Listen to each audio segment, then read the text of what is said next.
is Allah. I don't need anybody, it's with me all the time. I don't need no one, it's with you and I. Creating and giving us with life. He sent us a message and a shining light. He is the one who created. Dami, how are you? Assalamu alaikum. Alaikum salam. How you been? How you doing? Alhamdulillah. Karate champion.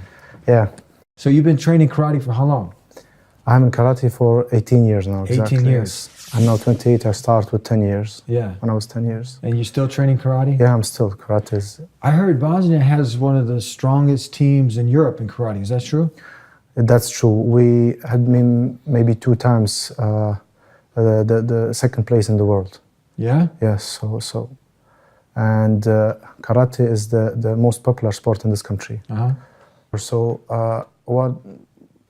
my father, he passed away in 2006. Actually, I was 17 years old, and it is very hard attack for my family because our father, he was number one, and he was just working, and all the money is coming from him. And I had one mother and 2 sisters. And when he passed away, I started to think about death, and I saw everybody will die. Because actually at that time I thought my father, he will never die. He's like my God, you know. How did he die?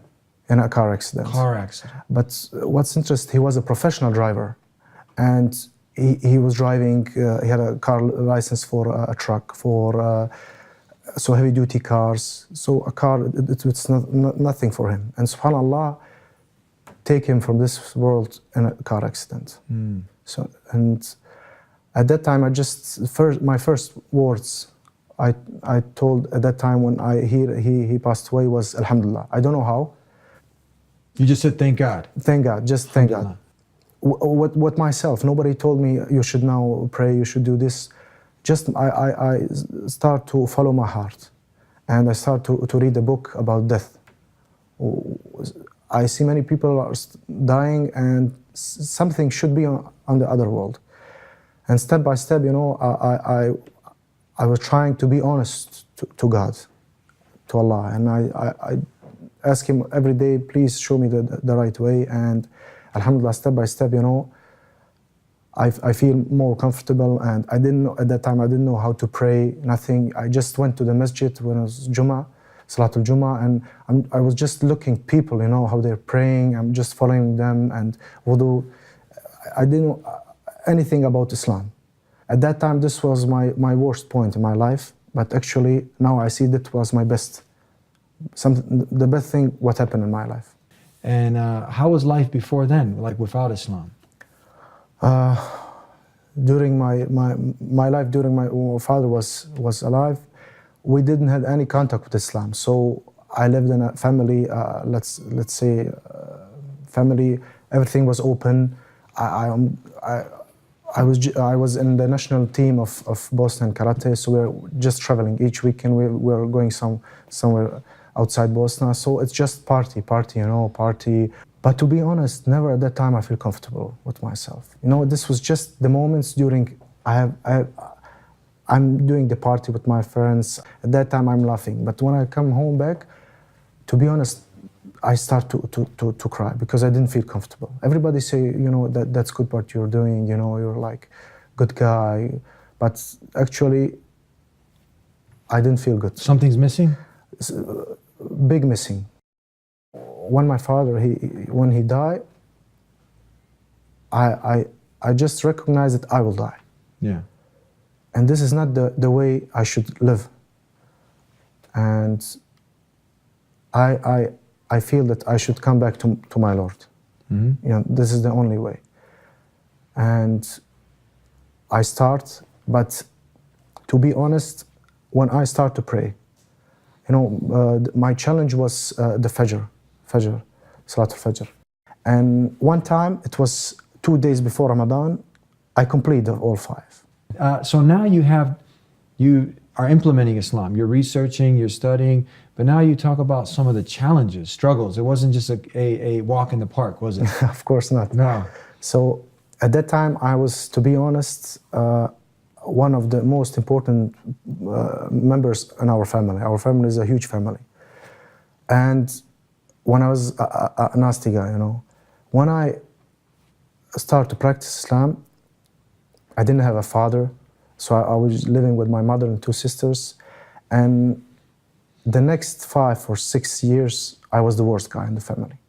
So nobody, the family was giving me some support, like money support, they cut that.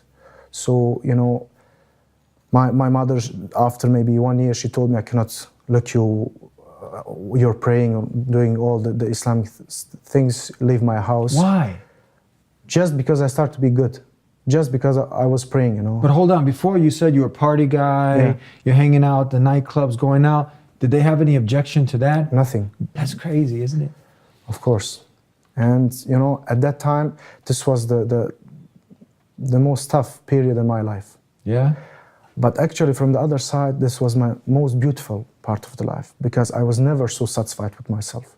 Because I knew I'm close to my Lord. Okay, so they kicked you out. They kicked me out. Yeah. And actually, at that time, I was alone. Nobody was with me. Not my friends, not my family, my mother. I was walking on the street, I was hungry, no money. To be honest, I sleep on the road, Wait, she kicked you out? She kicked me out. You were kicked out, just Yes. driven out of your own home? Just like that. So wait, your parents, technically, are they, because from the former Yugoslavia, you had many people who were communists, so they left religion, Yes, right? yes. So were they of that mindset? Same. Same. Like So that. they're like atheists? Yes, like atheists. Yeah, okay. And we had like one meeting, family meeting, a big family meeting, and I was surprised when they invited me, because I was now kicked out. But now they called you somehow because the family's getting together? Yes. So you got an invite, Yes. right? Okay. And maybe the mother's more soft, right? She's maybe missing you. She won't tell you. She wants to see you. Maybe she told them because, I wanted my son be here with us. And then one guy from the family, one member, he told, let us hear Damir, what he... Now they want you to recite. Me, yes. Yeah. And, okay, I accepted. And I start to read Quran. 2 pages I read. And, for 6 years, I had all these problems with the family, and I get very emotional. And of course, you're reading Quran, and I start crying, يوم هم بارزون لا يخفى على الله منهم شيء لمن الملك اليوم لله الواحد القهار اليوم تجزى كل نفس بما كسبت لا ظلم اليوم إن الله سريع الحساب. And subhanAllah, at that time, when I finished, I was reading 2 pages, and when I finished, I just started watching the people around me. Everybody was crying. And my mother, she cried, she came to me and started to hug me. My mother, she didn't hug me maybe for 5 years, and very emotional moment for me and for all the families. And they start then to shout, you told this Damir, see, he is reading, he's a good guy. And subhanAllah, for that time, Allah changed the situation in my life. I get married, I get a good job, and now 80% of the family, they're practicing Islam, And when I see my family before and now, of course, this is Allah opened the way for them, but the Quran at that time changed everything. And alhamdulillah, now, my mother and my sisters practicing, they are wearing hijab, So yes, everything is different, totally different. MashaAllah. They're actually all, the majority practicing, right? Yeah, majority. Amazing. Subhanallah. Yeah. To be honest, my mother, she's praying better than me now, longer time. When she prays, alhamdulillah. And now, what if you gave up? Many people, because Allah tells us in the Quran,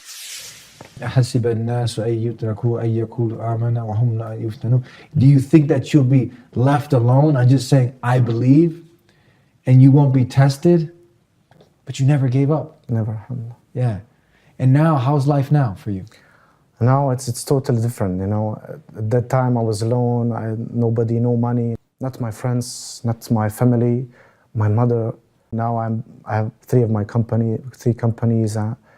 I'm doing the construction business, property business, real estate, you know. Alhamdulillah, now Allah give me money, you know. I have a big family now, and what was down now, it's up. You know. What do you, when you connect with people, like what advice do you give them? My advice is that I have one sentence for myself. This sentence that Allah is the most important. If I want to do something which I know Allah is not satisfied, I said just to myself, Allah is the most important. And this sense is everything in my life. And Salah is number one. Because I'm now in business, I'm just working, wake up early. Just with this Salah, this is my break. And 5 minutes, I'm taking my break.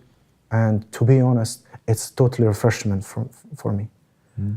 You know, I'm trying in the Salah to be focused in the Salah. And after that, again, I'm in a business, and Salah is number one. Mm-hmm. So people who say, I'm Muslim but no Salah, they have a big problem. They don't know actually, they don't have that connection with the Lord. And from my side, I'm just thinking that maybe I will die tomorrow. Death. So because my father died, and from that day, I think every day I will die, to be honest. And I'm doing my best to finish all my obligations at that day. And Alhamdulillah, before 2 years, I went first time on Hajj. And again this year in Hajj with my wife. And I'm planning not to stop. Now, of course, now I have everything in my life. The most important thing is the Islam. And my family is number one. My mother, I'm living with my mother. My sisters, they get married. And I will never, ever leave my mother alone. I told my wife at that time when I want to marry her, we will live with my mother, because in Islam, the mother is number one for the man. And I told her, if my mother asked me something and you ask me something, first I will go to my mother, then I will come to you. And never, ever you'll be in front of my mother. One last piece of advice for the not yet Muslims. What advice do you give for them? My advice to them, because I believe I was not a Muslim, because if you are honest to yourself, you will see that you're not satisfied. Something you miss. With Islam, you will get everything. Maybe to you will happen good things, bad things, but you will always be satisfied. And this is the most important thing. You will not need anything, just you will need your Lord, and He will give you everything. So with Islam, everything what happened to you is great, and you feel good because you have an answer of all things happen to you, and that feeling that you're satisfied, that feel calm, that's the most important. And nobody can tell me this money is number one. I have now money. I see money is nothing. You know, just this feeling, this Islam, and 5 times praying and be with your Lord. That's it. I cannot, of course, explain this feeling, but they should try. Yeah, they should try. Definitely. You got the whole world and everything to gain and nothing to lose. Thank you so much. Thank you. Now for being with us. My brothers and my sisters, you need not to worry, because Allah is always there for you and me. He continues to give us and wants us to be those who are known as Jannah.